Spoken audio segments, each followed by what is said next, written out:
Even if the world turns upside down, China can never kick the habit of backstabbing its own allies. As the Russia-Ukraine war started, China dreamt of making new European friends. But China came the most appalling cropper as its blueprint failed, solely because of Vladimir Putin.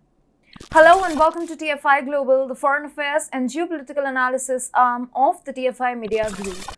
I'm your host Vedika, and if you haven't subscribed to the TFI Global channel yet, hit the subscribe button and press the bell icon to receive all the latest updates. Although Russia and China are considered allies, China has a foul habit of stabbing its own friends. As these sanctions were imposed on Russia by European nations, China hopped in with deals to grow its circle inside the continent.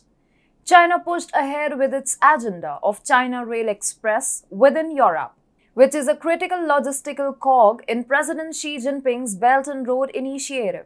But due to the Russo-Ukraine war, supply chain disruptions have made rail transport across Asia and Europe a direct victim.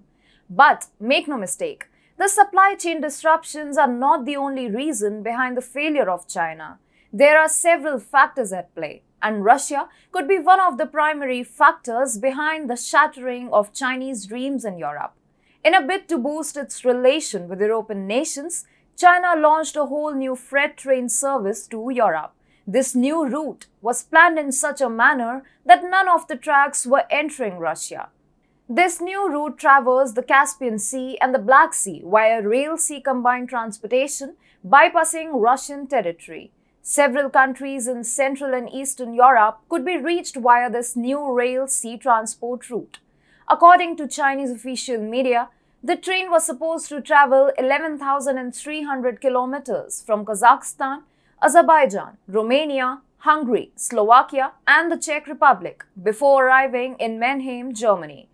Through this route, China thought it would be opening new opportunities for domestic and international enterprises within Europe while simultaneously snubbing Russia.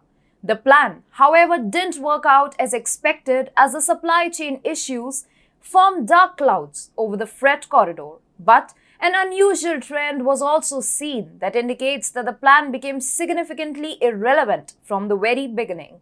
Industry-based data has revealed that there was a sharp rise visible in the number of freight trains going from China to Russia in the first half of 2022. Western sanctions were suggested as the cause of this unexpected increase because they increased Russia's trade with Eastern countries. This might be a big statement to quote, but Russia used China as a pawn for bypassing sanctions. Over 60% of all the Chinese freight trains that travel to European nations in the first half were possibly bound to Russian goods, up from 45% the previous year. This train line was directly affected as European countries refrained from purchasing products from China after it came to their knowledge that Russia might be using Chinese channels to evade sanctions. Furthermore, as the war between Russia and Ukraine drags on, the European nations have already started to designate China as one of its staunchest enemies. They do not want China to be their partner in the near future. Believe it or not, there is a wave of rising sentiments against China.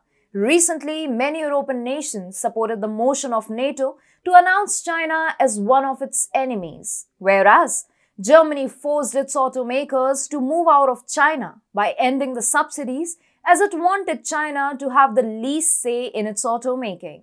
Even if that's not enough for you to believe that there is a rising hatred for China, there are also several media reports available on the internet that suggest EU nations are concerned about the Xinjiang police files that completely exposed the CCP. It was obvious that China's goal of positioning itself as a rival to Russia would fall short. Russia controls a major portion of the European market, and it will never permit China to have a larger piece of a market where it already reigns supreme. In addition, Europe also does not want China to have any influence over its market because it understands that trade will come with some unspoken conditions that would make the market a more fragile asset. All in all, Putin decimated Xi's ill-found ambitions in Europe.